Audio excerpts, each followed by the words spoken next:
কারি তো অনেক রকমভাবে বানিয়ে খেয়েছেন, তবে চলুন আজকে বোঁদে কারি খাই।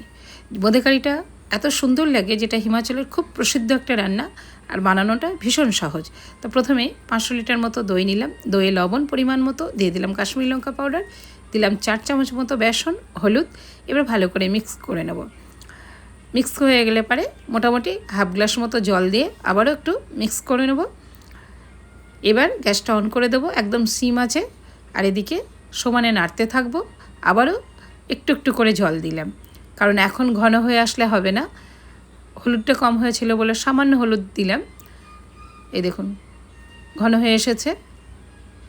এবার দিলাম বোঁদেটা দেওয়ার পর আবারও জল দিতে হবে, কারণ এখন ঘন হয়ে আসলে পারে আর নামিয়ে দিলে বেসনের গন্ধটা থেকে যাবে।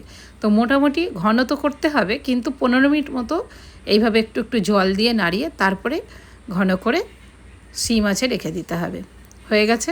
এদিকে অন্য একটা কড়াইতে সর্ষের তেল পরিমাণে একটু বেশি দিয়ে দিলাম, গোটা জিরে, একটু পাঁচফোড়ন আর একটু কালো সর্ষে দিলাম, কয়েকটা শুকনো লঙ্কা গরম করে এবার কারির উপর দিয়ে ছড়িয়ে দেব। আর দেখুন কালারটা কত সুন্দর এসেছে, খেতেও ততটাই ভালো লাগে। এবার একটু নাড়িয়ে ঠান্ডা করে নেব, আর তারপরে গরম গরম ভাতের সঙ্গে পরিবেশন। দুর্দান্ত একটা রেসিপি, দারুণ সহজ।